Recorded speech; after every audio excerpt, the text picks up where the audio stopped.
All right, good morning, everyone. My name is Ryan Dividock. I'm the supervisor for the Planning, Zoning, and Land Use Unit within the Planning and Local Business Development Division in Oakland County.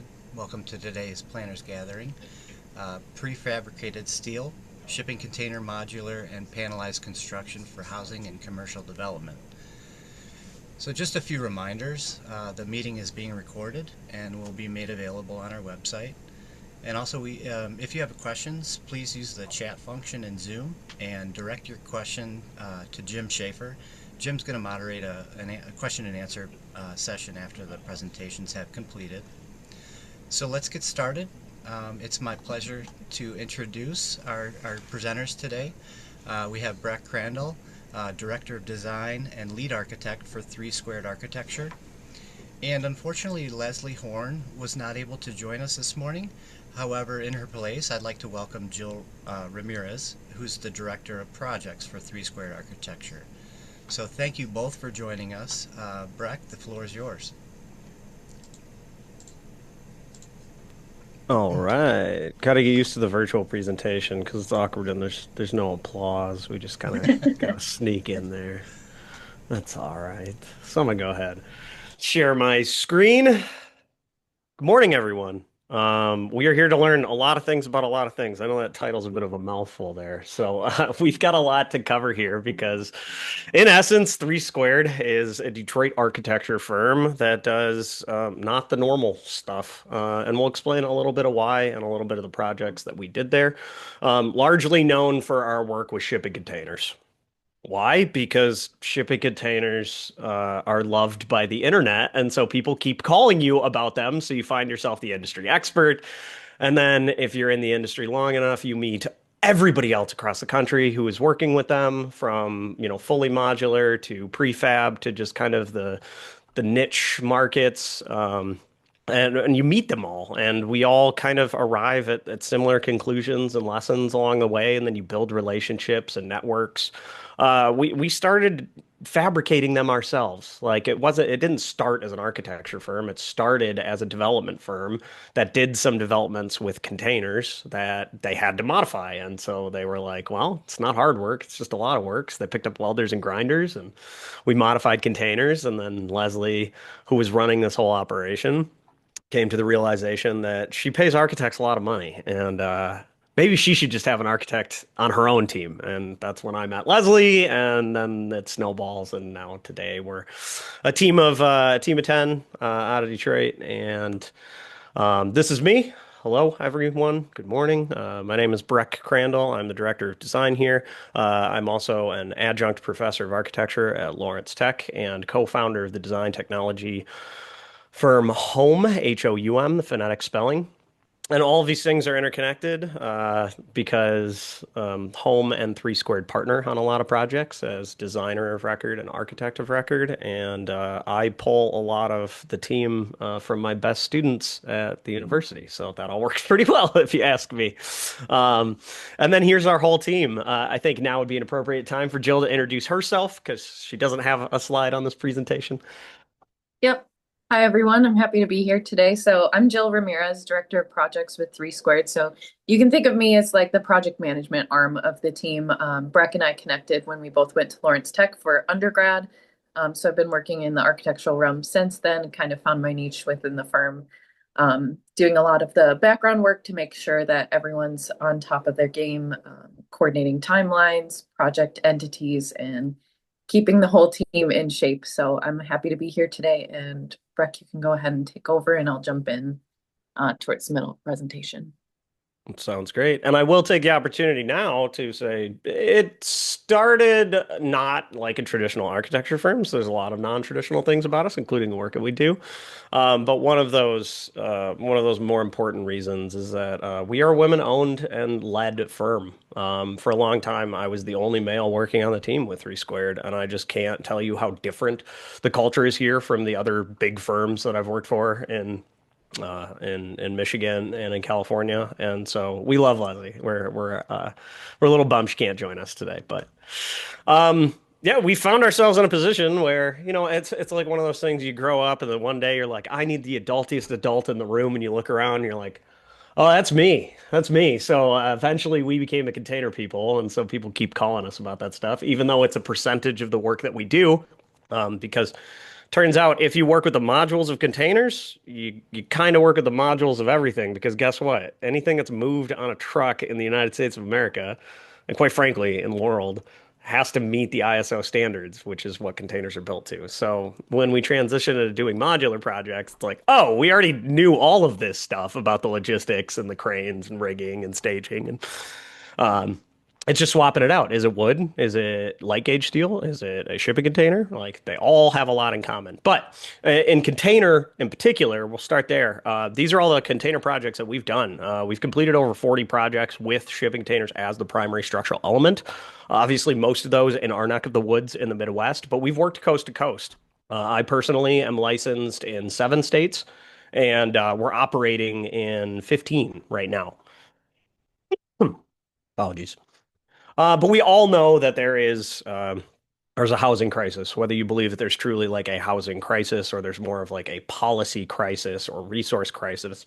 The fact remains like it's hard to acquire housing right now, and a big portion of that is how we construct things. Now, at the beginning of the pandemic, I got a lot of interesting phone calls because people are honestly entertaining leaving timber stick framed. Like we know the timber that we have is not great anymore. It's because we didn't do a great job of managing our forest, and so we're left with a lot of new gross wood that we harvest very quickly, and that's why we have twisted, gnarly stuff at Home Depot. But then engineers are like, well, if we heat compress these, it creates incredible dimensional stability. So we actually do have resources like LVLs and TJIs and engineered wood products. So that's all great, but there are a lot of contractors, a lot of developers that were like, we need more. There's a next step. And I think that there is a resounding assurance that the future of housing will be that houses will come out of a factory or the factory will come to the job site. But it makes more sense that houses are manufactured more along the lines of how everything else in our built-in universe is manufactured. Planes, cars, all this stuff, they come out of factories because that makes a whole lot of sense in terms of timeline, in terms of consistency. But this is a hard industry to change. So we have to take a look at where we started. We're just going to go through rapid fire a bunch of different construction types here. Traditional sticks, we know why they work. The rest of the world looks at the United States as like, you guys haven't learned that whole fire lesson yet? Because nobody else builds with sticks, but we still do.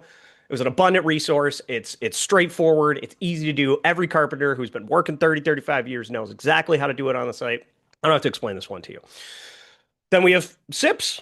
Good old fashioned SIPs, the ice cream sandwiches of the built world. We've worked with them. They could be fantastic. They could be a bit clunky. It's not a very high fidelity thought process. Like it's just wood and foam. So it does make adjusting things rapidly on the site a little bit harder than sticks, and it's more expensive. But you get an insulation package. Okay, then we get into some of the crazier stuff where you can straw insulate these things. You can use different natural materials inside of these and build chunks of a home and then kind of tilt them up on a job site. All right. Insulated concrete forms can be fantastic in southern climates, but concrete is expensive. And when she said she was going to fix the damn road, she meant it. And all of our concrete in the state of Michigan right now is going into the roads, so it's very, very expensive to build with concrete. So this has just become cost prohibitive right now. So then we got obsessed with steel portal frames because it is the cheapest way to enclose a large expanse of interior volume space. It's fantastic. They're great. Turns out, though, if you make them tall and skinny, they really don't like that because they act like dominoes, and so when the wind racks it, it can't stand up, and so they like very long, wide buildings, which is why we see them on the side of the freeway for every warehouse hangar you've ever seen. Don't make great houses, unfortunately. Mass timber. Jill could give a 3 hour presentation on mass timber and still continue the conversation. It is something that we are studying fervently. We are fascinated by the idea. The point remains it is cost prohibitive right now. Why? Because we didn't manage our resources properly. Other countries did. That's why mass timber is taking off in Europe. That's why we're borrowing wood from Canada to achieve these ends. It will be the future of building, and we will be talking about this more in the near future. Right now, it's a cost thing. So you have to subsidize these projects. It's not stopping us from exploring it and putting it to use in a lot of our active projects right now, but maybe it's not the entire building, it's in part that makes more sense. And then finally, foam. Foam with steel. And this is where we landed. And so this is what we're doing a lot of right now is let's call them SIPs. The manufacturer of this particular product has their proprietary name for it, which is shield panels. That's great. Let's see if that sticks. But shield panels they're chunks of foam with steel tubes. There's one on the top, there's one on the bottom, and they pinch together to make an insulated envelope. They're self-supporting up to 3 stories. They don't rot, they don't burn. And so we are doing a lot right now actively of steel buildings, structural panels, but the steel structural panels, and then shipping containers. I think these have been kind of our go-to methods here, although we are working in a bunch of other construction types. I just kind of wanted to set the stage on what we have explored internally, what we're working on, and why each one makes sense when it makes sense, right? We're not trying to fit a square peg into a round hole. And so we're the first people that come to a job site and look at a site and they say, I want containers. And we have to ask why. Is it for the obvious cool factor that will draw attention to it? Because that does make a lot of sense in short-term rentals. Like a container cabin will out rent a traditional cabin like 10 to 1. It's no question, right? So there is a cool factor that's undeniable about these things. Or is it because it's the best way to build your exterior envelope for this project? And a lot of times it's like shipping containers are 8 feet wide and 40 feet long. If you don't have that dimension, then we probably shouldn't use containers. Why don't we look at other construction types? Even though we can make it act, perform, and look modern industrial like the rest of them. So I want to make going into the rest of this presentation a very important distinguishing factor that a bunch of you might be rolling your eyes, a bunch of you might not even know that this is a thing. There was a difference between modular construction and prefabricated construction. Prefabrication is building in chunks. Actually, the term chunk came from Boeing in the 50s, in the late 40s, early 50s, when they were assembling airplanes in chunks. They would build entire fuselages, entire wing assemblies, and then they would bring them together in order to make the final object, and then they would outfit it from there. So prefab is like chunking. Modular is a state level program. So you don't get approved to build modular through your local municipality. You still have to go to your local municipality because they're the ones who tell you zoning, building height, all of your regulations. Does it look like the neighborhood would accept this? All of those rules are still in play. But in terms of the construction approval, your actual building permits are going to come from the state of Michigan or whatever state you're in. And that implies that you have installed mechanical, electrical, plumbing, and or finishes. So you're actually doing work that needs to be inspected before it arrives on the job site. And what that means is that you have to have third-party qualified inspectors who can go to that factory and inspect that so that it's approved when it arrives on the job site and gets plugged in. Challenging part is that there's no federal legislation on this, so there's no agreement. So you can figure it out down to a science in Michigan. You try and cross border over to Toledo, start over. Like it could be a totally different process. And our firm has found ourselves working kind of as a silent partner behind a lot of these modular firms that are manufacturing and deploying because they have no idea how to navigate this rat's nest of red tape in order to get these things approved to lease them, to sell them, to launch them in a neighborhood, so on and so forth. Prefab, I'm not putting the guts in the building, right? It's just a chunk. Now, these chunks of building could have my insulation, my exterior finish, even my interior finish, doors and windows, but I'm not pulling wires. I'm not putting ductwork in any of these, right? So you could build whole chunks and assemblies, flat pack those, and deliver them to a job site. And I would say probably 80% of our work is prefab, not modular because the modular triggers additional paperwork and additional costs, frankly, if that's not what your entire business entity is set up to churn out, right? And so there is an additional hurdle to that. And what we've done to navigate that is we'll go back to the same modular manufacturer and say, why don't you just leave the interior panels open? Open wall construction instead of closed wall construction. We'll get it inspected on site. Let me run that past the city, talk to them if they're okay with this. And we'll kind of work it so that it is on paper a site constructed building, but everybody's comfortable in the approval process we took to get there without adding the additional layers, right? Okay, so real quick, prefab. It could be a road. It could be a whole road. When you see those giant pieces of concrete being trucked over to, the new Gordie Howe Bridge, like that's prefab. It's huge, but it's still prefab. Modular is when they put all of the pieces together and it's closed up and it's got guts that do things that we haven't seen and approved yet. Okay.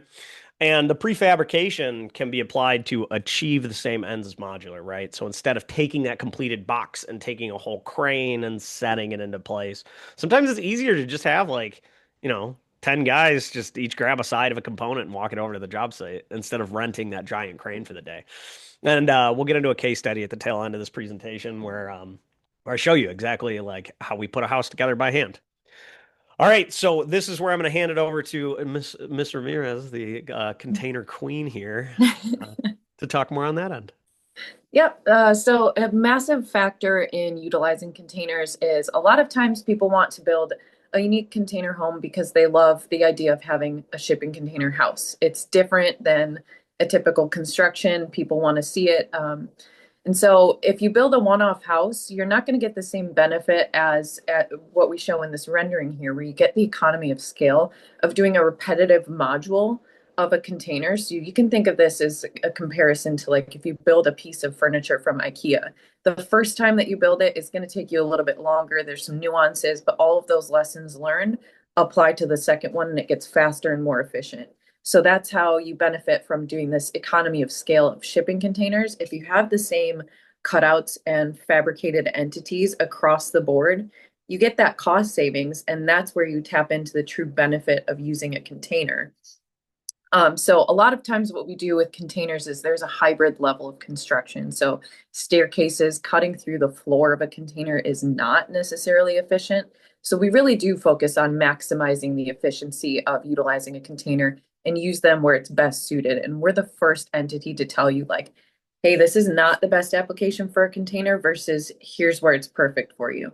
So a lot of times we'll start on a project site by a feasibility study to see what type of massing with the containers is best and which area can infill with traditional construction. And that's where we get that hybrid level of sticks and bricks versus container.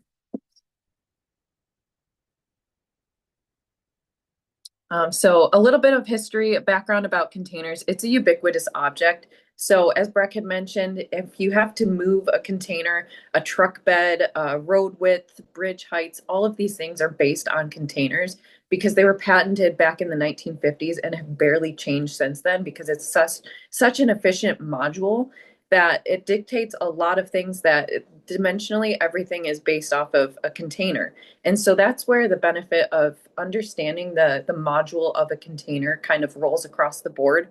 So once we know modular prefabricated construction for a container, we can translate that across all the other construction typologies that Breck had mentioned.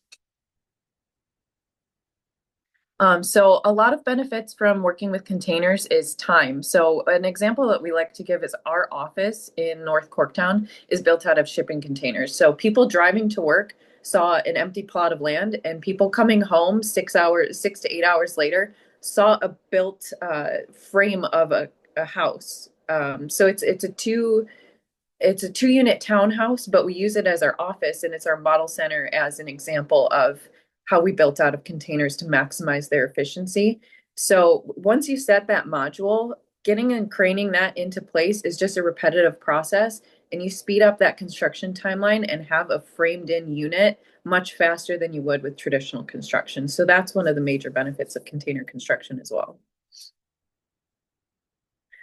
You also have a super efficient energy envelope with containers. A lot of people think like it's a steel box, how can it be that cozy? But once you have the insulation on your exterior walls, because you still have to meet building code to keep it insulated properly, It's a really cozy environment. It's sound tight.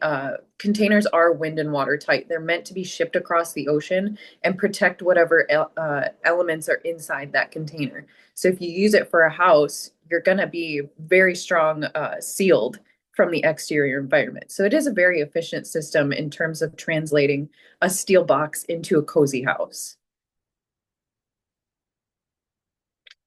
The other thing that containers are really good at is sound insulation. So it's a steel box. They're kind of overkill in terms of a building element, but they are really good at containing what's inside. Again, they're wind and water tight. So if you have no gaps, sound isn't going to leach out because you can think of sound traveling the way that water does. Anywhere that there's a gap, it's going to travel that way. So as long as you're insulating your container properly, the sound is really well contained. So this is an image of our container, our model center, our office, and we're right next to the 75 freeway, and you can barely even hear those cars rolling by because it's so well insulated. Another factor, a lot of people come to us where they want to be good stewards to the environment. That's one of our core values as well. So in terms of sustainability, you're using a unit that already exists in the built environment and repurposing it for a building. So that comes into the ecology, utilizing something that already exists and putting it into a built job site, rather than leaving it as waste or just a storage unit. You can repurpose it into a space that's actually really nice for people to enjoy. So again, this is our office, and you can see the image to the left is once all of the containers were set, you had a framed in building by the end of the day. So we're located in North Corktown. Again, we have two units as a two-story or a three-story townhouse. So each floor we go based off of the square footage of containers, which is 8 feet by 40 feet. And so you get about 2,600 square foot total, but it is a really nice, efficient layout that we like to go. We like to have people roll through, get tours of Leslie's floor in particular, which is that middle image. It's a really nice studio apartment style feel, where it's a one bedroom unit. It has an open floor plan concept. And so each floor only has two containers total, and then the exterior patios. You see those red containers on the third image on the right. So those are exterior spaces. The overall feel of the space is really efficiently laid out. So again, with our model center, we built this as our proof of concept. So we got permitting through the city of Detroit. We had to make our narrative fit what we were actually trying to build. And we decided to use this as a testing ground. So we applied a bunch of different exterior materials so that we could understand personally how cladding works best in which locations. And we like to kind of brag about this building. Any mistakes that we made here, that goes as a major benefit to all of our clients because we tested everything we possibly could have on this one building and then paid that way forward so that these nuances, because the container is a unique type of construction, we really wanted to make our path for ourselves and make sure that those efficiencies translated across the board to any future client building with containers. And again, we only took about 6.5 hours to erect an entire building frame. Some of our highlight projects, the top image on the left is the Box Hop Huga project. So we worked in Hocking Hills with our clients down at the Box Hop. They're container rental cabins, and they tend to be a really nice space. That one in particular, every single room has an exterior patio. So it is a really nice getaway where you're not necessarily committing to having a container house yourself, but you get to have that environment through a rental and then decide if that's a route you want to explore. A lot of people are familiar with Detroit Shipping Company. It's our largest container project to date. I believe that there were 22 containers used here. And so there's a bunch of different restaurants. There's an interior courtyard. It's a really nice space for people to come and hang out. It's really well known for one of our container projects. The largest image on the right is United Wholesale Mortgage. So we can think of this as a container within a warehouse. So this was an interesting project typology where we got to configure some containers and have actually a concrete plinth on that second floor to kind of tie everything in together and utilize it as office spaces. So it is an efficient layout that we could repeat elsewhere. We've also utilized this as a kitchen. There's Nipote's Italian Kitchen that's located in Muskegon. If you guys ever want to stop there, their food is actually really good. And then the Ebling House is the container on the bottom left. So a really good typology example of a shipping container house. Cochrane Commons is a project that Three Squared designed and is working towards developing as we speak. We just wrapped up our investments. And so what we're doing is we're developing the land directly behind our office along the 75 freeway. And this is mending itself perfectly with the narrative of Detroit's greater Corktown neighborhood master plan. So this is kind of insulating the North Corktown neighborhood by providing a mixed use multifamily development with some retail spaces along the first floor. We've got some of the missing middle that a lot of municipalities talk about. So that's promoting family style housing with up to 3 bedrooms inside. What we've heard across the board in the city of Detroit is a lot of the housing ends up being like studio, 1 bedroom or 2 bedroom.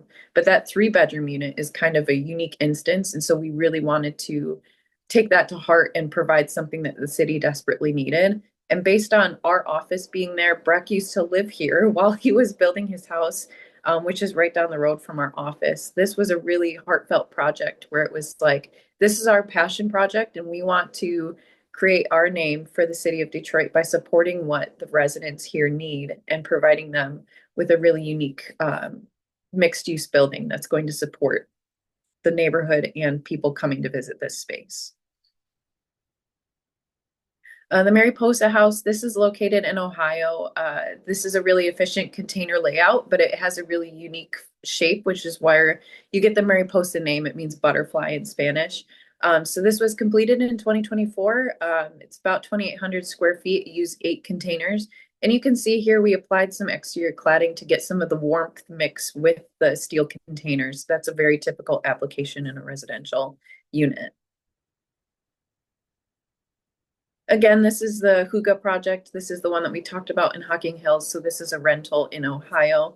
It's rented across the board throughout the year. So it does have really efficient space. There's up to 12 people can stay here. It's got a sauna and a hot tub on the exterior. So despite being containers, there are some very cozy elements that can come with this construction typology. Detroit Shipping Co. We talked about this. So there's a bunch of different restaurants inside. There's a typology of container called a reefer. And so it's a refrigerated unit. So that can be efficiently used in terms of a restaurant application for cold storage and refrigerated units. So this is a very efficient layout for multiple restaurants to live within their own hub and create a really nice community style based around people wanting to gather, explore the area and get some different foods. So this is one of our project typologies located in Fort Wayne, Indiana. We have 2 houses right next to each other. So one is the SIPS panel house typology, and then one is a container house. And so this was really unique to see 2 different typologies built right next to each other. Breck, if you want to tap back in, I think that you're well suited to talk about how this was such a unique instance of 2 different construction types built side by side. Yeah, awesome. Thank you, Jill. And I'm sure we'll have some questions on containers at the tail end. We're happy to entertain all of them.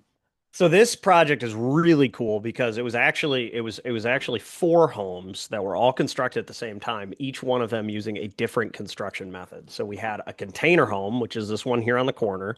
We did one of the foam panel homes, which is this one right in here, which I'll talk about momentarily. Then we did a flat pack post and beam kit home, which high efficiency, their energy envelope is really incredible. And then we tested a fully modular home. So this project is known as the Innovative Housing Showcase in Fort Wayne, Indiana. It was in partnership with Royal Developments, was the developer behind that whole project. We got shipping containers approved by the entire county in order to be allowed for the construction of these homes. And as a result of this effort, we're actually breaking ground in April with 8 triplexes built out of shipping containers in this very neighborhood because it was kind of framed as a competition, and the 2 homes that you're looking at here were the winners. They've published all the data on this, not only the construction costs down to like every line item, but also the utility bills. since they've been constructed, and now all four of these homes have been sold and are occupied. And so just a fascinating project to be able to look at this one. This is also it's kind of a sore spot with me too, because like I thought I was really good at like helping coordinate and swing these containers into place. And then Royal Developments came in here and they did 5 containers in 53 minutes. And so I no longer have a record to stand by, which is pretty impressive. That's what happens when you coordinate heavily with your municipality. He worked very, very closely with the city of Fort Wayne.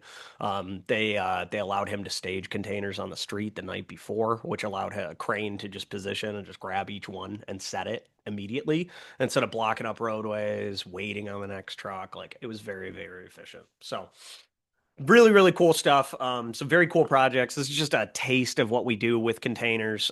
We do a lot of custom single family houses, there's no question. But we also do a lot of fun, big commercial projects with these things as well. And I'll leave you with one more container thought here today, which is anybody ever heard of the Bader-Meinhof effect? I dare you to not see a shipping container today. Now, normally I'd be like, well, on your way home from work, but I think a lot of you are just like at home. So as you're driving to the grocery store, wherever you got to go, I dare you to get there and back without finding a shipping container. When Jill says they're ubiquitous, like this is every country on earth uses the ISO shipping containers. That New Jersey businessman looked at all those stacks of crates and boxes on a ship and he's like, we just found steel. I think we could do something better than this. And boom, the patent was filed like a year later, and it's been the exact same patent ever since.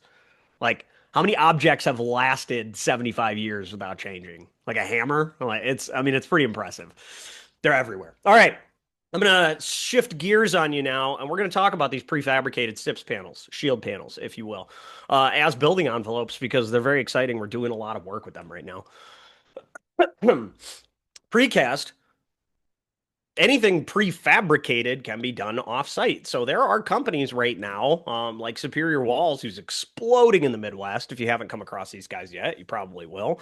Which they're like, oh, we can just prefabricate chunks of concrete with insulation on one side of them, and you could just set your basement the same day that you set your first floor and second floor panels, right? Like that whole conversation about the timeline really starts to balance in prefabrication because you're not moving 10,000-pound objects. You're moving 10, 200-pound objects. It's just the logistics become so much easier to grasp for smaller teams. And then there's always the question around experience. My contractor, my contractor. Well, okay. So here's the thing. Every contractor on earth knows how to stick frame a house because that's the way they've been doing it. That's what they learned. That's how they're going to do it. Those brave few who will expand their horizons to deal with other construction types are being well rewarded because these things are as close to idiot proof as we're gonna get. Like they're numbered. The panels are numbered. They tell you where they go. If panel 45 doesn't go where panel 45 is, something's wrong and somebody's in trouble. But like these are not hard things for people to grasp. So when that conversation comes up, well, my contractor doesn't know what he's doing, so he's going to charge me an extra 30%. Well, he's not your contractor anymore. Then is he? Because we have to move forward as a group. And there are a lot of people who are getting this memo. Banks are starting to change their opinion too on how they loan because prefabrication shattered the banking industry. They had no idea how to deal with it because they were used to, say it with me, draws, right? And so they'd see the work and they'd say, good job, here's your next draw. And so when I call them and I'm like, I need 40% of this project fee up front. And they're like, what? And I'm like, you have to give it to us because it's being built in a factory and we have to pay them half of that before it arrives on the job site. I'd have a lot of conversations with banks. And then like now when I call banks, so that was like 2018 to 2020. Now when I call banks, they're like, what's the draw schedule? How is the construction being handled? That's now a question that we discuss. And I love that for the industry. Okay. So prefabricated projects, they're panels. They're foam Lego blocks. I didn't think that I was going to come to you all and be like, the future of housing is Crocs, but that's what we're doing effectively. And I vouch for it because I live in one. We'll get to that. available at different scales of projects. So from our multifamily mixed use projects down to single family residential, these panels can be very useful. In this instance, on the East Warren Farmers Market project, which is under construction as of right now, we combined two systems. So here's an instance where that portal frame, being a wide, low sloping space, really loved it. Steel loved that configuration. So we went ahead and prefabricated a steel package. So that was a giant erector set. It came bundled on two trucks. They unpacked it. It was up in 5 days. Right? These crews just bounce around. They put these things up. Then the panels show up. There's 5 trucks. They're all flat packs. They were stacked. Truck arrived, pulled the fork off, clipped it on, lifted it into place, welded it to the outside of that steel. Now we have a fully enclosed and insulated building in 3 steps. It went foundations, steel, panels. Now there's some project delays and funding because of everything that's going on in our country is a little interesting right now. And so there's going to be a delay on this project. So they're gonna tidy this up for winter, and then we're gonna pick it back up on the spring. But the largest portion, like the actual building itself, in essence, is there, and now it's plugging in the guts, right? Now on the opposite side of that scale is like single family residential, 2 stories, self-supporting. It's got a gabled roof. So this is the Royal Home. This is the one that's right next to the shipping container home down there in Fort Wayne. And this house was designed using some software that helped us plan out the optimal location for doors and windows and for the roof slope and those awnings. So there's a little bit of rationale as to why everything is where it is and what it does. And that was a panelized home. Now I'm going to finish this presentation with a bit of a case study here. So this is my house. This is actually, I'm sitting in this room right here talking to you guys now. And we are humbled and honored as a team that we were awarded both the AIA Detroit and the AIA Michigan Honor Award in the single family category this year for the work in this house. And we were also named an honorable mention in the International Master Prize competition. So this house has put us on the map, and we're very, very proud of the work that we've done here. And this is our prototype of infill housing using panelization. So this house, you can see the panels, you can see the numbers. So this took us 5 days to erect this, and it was a crew of 4 individuals with no equipment. So what we did was slab on grade was poured. We tilted up the first floor panels in a day. We built the second floor platform in a day. We erected the second floor panels in a day. And then we set the ridge beam and stacked our roof panels on that in about 2 days. All the roof panels, same width. You can see how those stack into there. And roof thickness. So it's a 2-pound density foam. It's EPS. EPS is the only foam on the planet that is 100% recyclable. So you can break it down and remake EPS over and over and over again. And so I have a 12-inch roof, and I've got an 8-inch wall. And what that equates to is I've got an R40 wall and an R60 roof. Which is well above and beyond the Michigan Energy Code requirements, and it is an airtight envelope. What that means is, in order to keep airflow inside of this building, I have to run an ERV, so an exchange unit that's constantly pumping fresh air from the exterior environment, just to keep it cozy in there. But it does retain its heating and cooling very, very well. Here are some photographs of the completed home. It is a 1,600 square foot, 3-bedroom, 2-bath primary residence. And that's all fit in a 30-foot wide lot. So this post to this edge of the fence, that's 30 feet. And that house, after applying by the zoning regulations and the setbacks for the city of Detroit, left me with 18 feet out to out. So it was an 18 by 50 footprint, which makes it 900 square foot when it touches the ground. And then we built out 2/3 of that on the second level. So it's the 1,600, although it could have been 1,800 square feet if I didn't have like a double height space in my living room. Here is the interior. So kitchen, living, dining. If we go back to the concept of consolidating the expensive parts of a home, the home is kind of focused around a core. So this area underneath the stairs is where the mechanical room is, which is directly backed against the kitchen. On the other side of the kitchen is another bathroom, and above that bathroom is another bathroom. So all of your heating, electrical, and plumbing is in one place. And that means that I can go through the roof with one vent stack for the whole project. I penetrate my roof once. Everything else goes out through the walls, and that is longevity because any roof penetration is going to be a risk with the environment and with water flow. So this is our living room space. We did a lofted area and then left a portion of that ceiling open to above because the panels just rest on top of that ridge beam on top. You actually have the exposed cathedral ceiling. So all of the spaces feel bigger than they actually are. I cannot express this strongly enough. Volume is more important than square footage in architectural design. Taller ceilings make space feel either A, way more comfortable or B, very awkward. And so you have to be careful with those. But we maxed out our building height limitation on this project and then worked down from there. And that left us with a 25-foot roof peak. And then we have an 11-foot floor to floor. So even small spaces in this home feel gratuitous. And this is our loft on the upstairs. This house is programmed with a single loaded corridor from end to end of the project. And then it is heated by a slab on grade radiant floor. So we actually did a shallow insulated footing on this house. If you've ever worked in the city of Detroit on infill projects, you know that there is likely a house buried underneath you. In my instance, there was 100% a house buried underneath me. I floated the foundation over the house. And we used the combination of extended insulation as well as the heated slab to actually borrow the Earth's heat so that it doesn't ever freeze underneath our building. It's a very, very warm interior environment, like radiant heated is the superior heating for houses like this. And then those tubes in the floor run up to these units on the upper levels, and they're effectively radiators, but they've got a fan on it.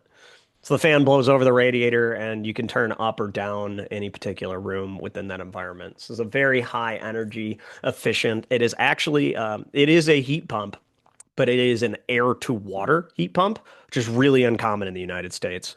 And I learned that the hard way because all of my individual pieces were in metric. So like when I needed to like buy a cap, I had to order it from Germany and wait 3 weeks. So we're dealing with those subtleties. And some of the other interior spaces. This is actually the room I'm calling you guys in right now. Finally, you got to get creative on these things. I know I'm covering a lot of ground here, but we're very, very involved in housing. Infill housing in particular has become like our spot in the industry that we're really throwing some weight behind. And in order to build housing right now, we know that costs are just astronomical. We can't do anything about that. We're not going to be able to do anything about rates in the near future ourselves, obviously. So you have to get creative. You have to build in equity into projects. So what I did in this project was I actually separated the garage from the house. So there's an alleyway access to the garage. And so above the garage, I put a mother-in-law suite, an apartment suite up here with the intention to rent this space. And we did rent that space. I'm actually going to jump ahead here and show you this. I have it listed on Airbnb now. And what this did for me was this pays my mortgage. It's rented every single night. I couldn't have afforded to build this house myself. If I didn't have this passive equity on here. And so the idea of having self-sustaining equity built into your own home is really a fascinating thing to start to study and to look at.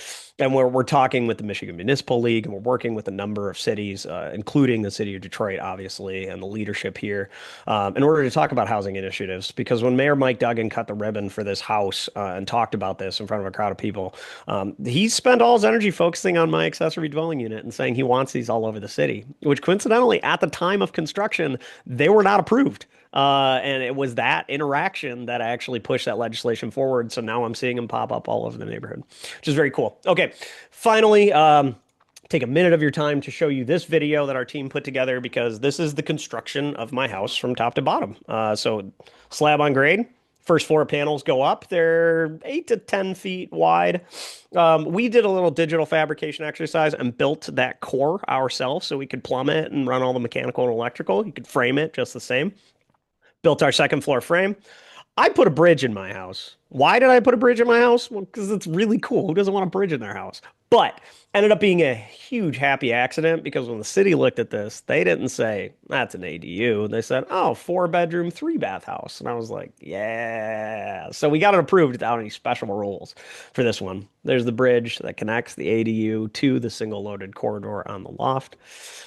And the panels, I'm sure you're asking yourself, well, how do you clad them? You screw your cladding the outside of it. I did a sheathing on the outside of mine because I did vertical siding, so I needed more screw points. But you could technically skip that if you were doing something like lap siding. You could just screw directly to the outside of the panel, and then on the inside you drywall it. So it's pretty doggone straightforward. Well, I gotta go to the next one. It's not letting me. An exploded axonometric, just a closer look at the project when we pull it apart. And that's my lot, just to put it in perspective. 100 feet deep, 30 feet wide.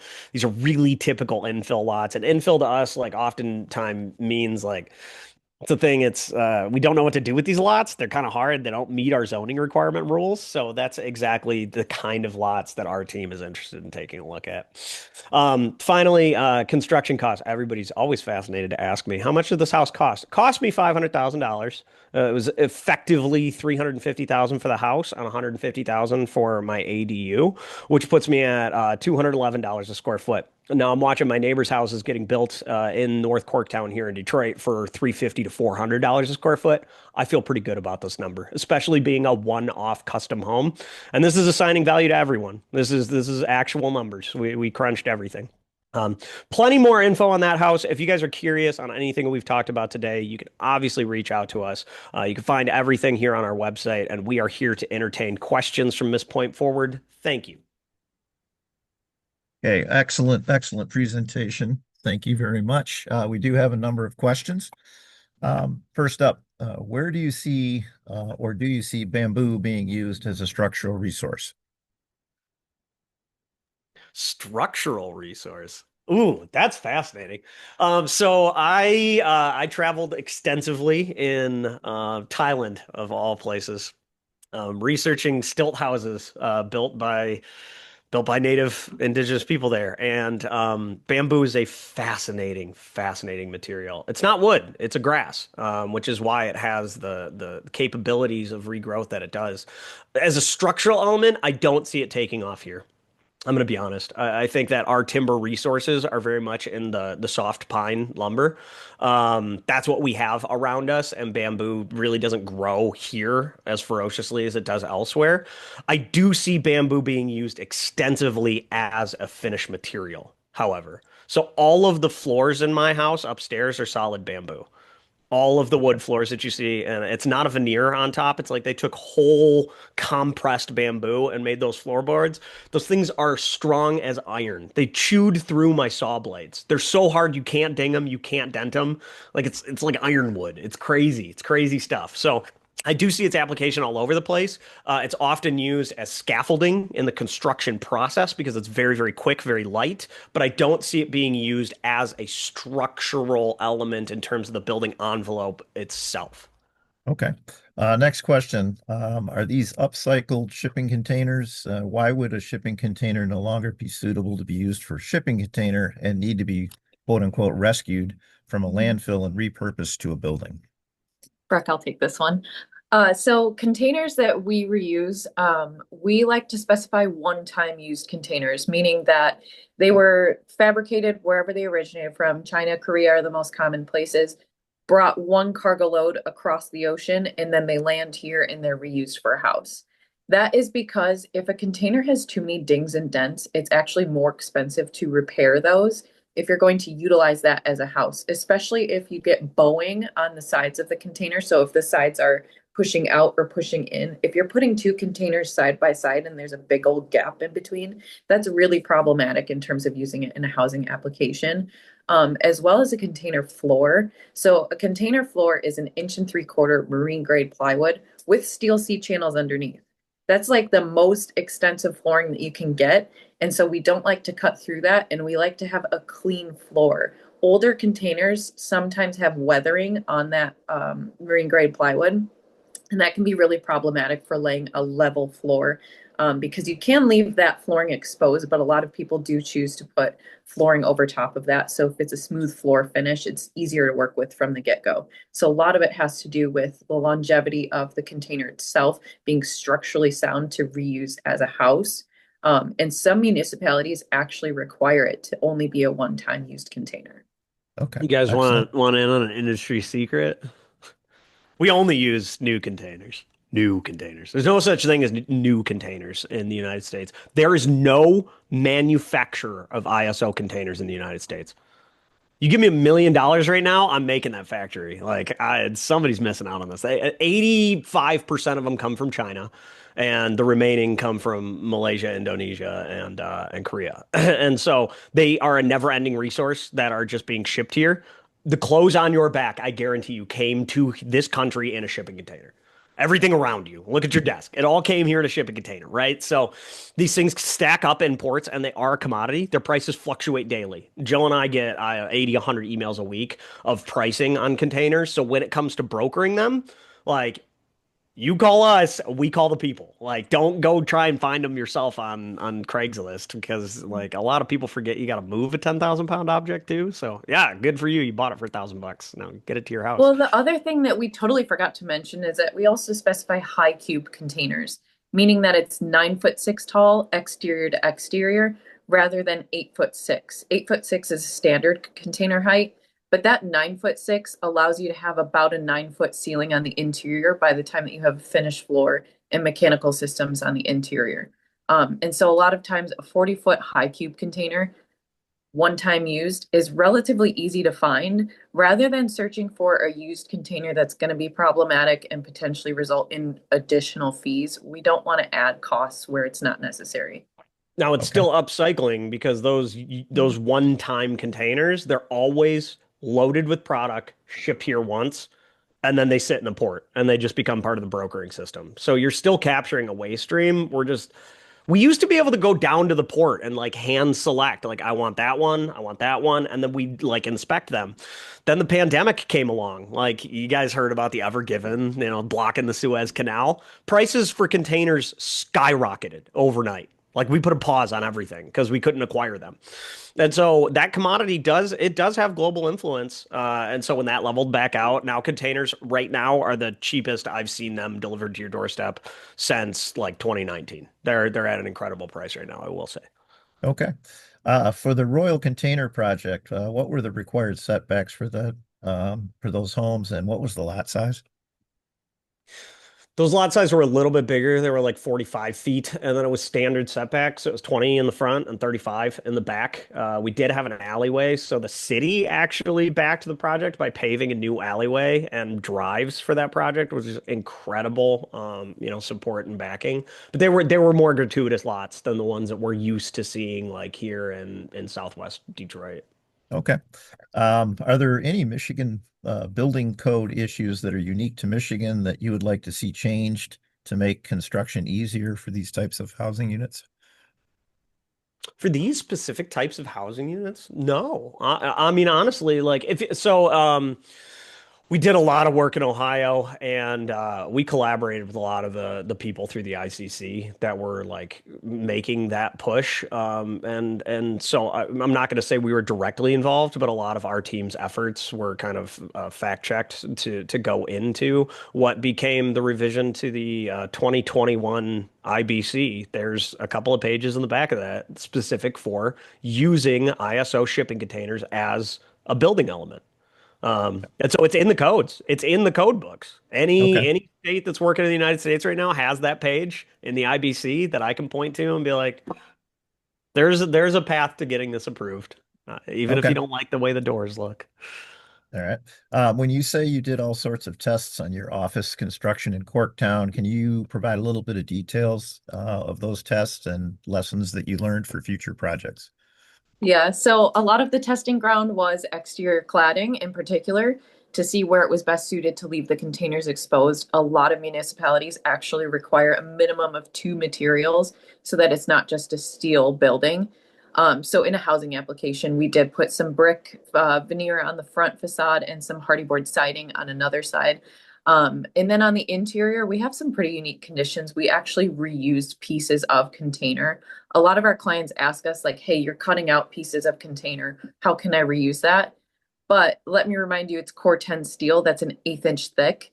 It's super heavy. It's a super strong material, but once you cut it, it wants to roll up because it's once it's in place as it's meant to be, once you cut it, it doesn't have that same structural integrity. So if it wants to roll up, it's sharp. So it is difficult to move. It's heavy, difficult to reuse. So we tried it ourselves so that we could preach that narrative to our clients and tell them like, hey, it's possible, but it's difficult. So you need an expert that knows how to work with this material. Things like that really became important because we get a lot of common questions. So we wanted to address those directly through these testing grounds in our own container office. Okay. We also did a full blower door test on that and did the thermal imaging on it so we could see where the weak spots of containers are, where there was more steel, no question. Like if it's just drywall to steel, like there's an energy leach there. But it didn't have the same kind. So like the containers in the back of this are exposed, and this is the same roof of the container that's exposed on the outside. I would have expected to see thermal bridging across there, but core 10 steel doesn't transfer it the same way that just like hot rolled steel does. And so that was a fascinating exercise. And then there was the unintentional test at the model center. There was a fire at the model center. There was an underwired circuit was way overloaded, and that spark caught flame. It was actually in an outlet box between two containers, and it isolated and put itself out. And by the time fire marshal had a conversation with me, he's like, "You should keep this on your counter because if this was any other building, you would have lost half the structure." And that's pretty impressive. So we did Okay. keep that burnt outlet around. All right. Where can the data for the Royal Container Project be found? I would just Google it. There's a number of resources. I think the city website has published it, but if you just Google the Innovative Housing Showcase in Fort Wayne, Indiana, it should pop up and you should be able to see that. I can also put Perfect. you in contact directly with the developer. It's JT King of Royal Developments, and he is an open book on this. He will send you the PDFs himself. Okay. On the need for an air circulator, can you talk more about that? How much does that unit cost? How loud is it, etc.?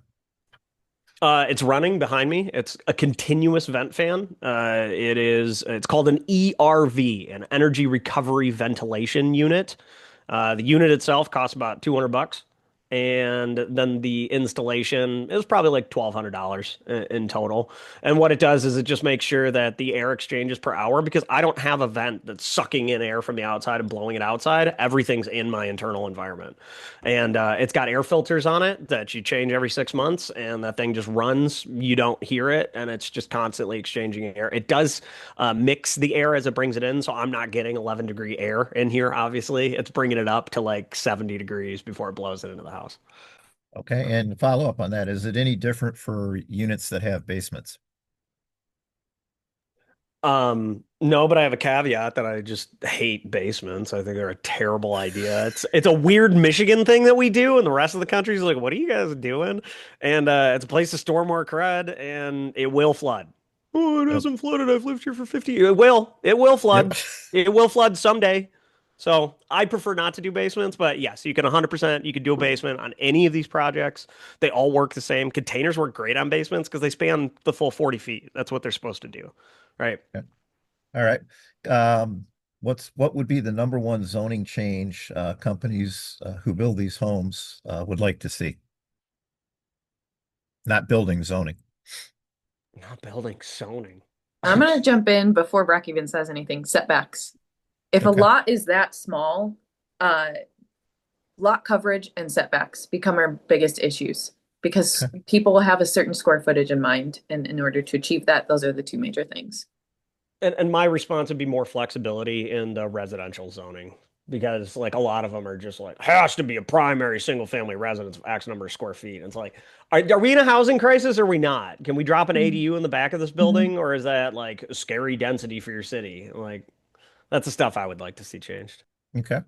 Um, what is the maximum number of containers that could be developed as housing in a given year? Not quite sure. Boom.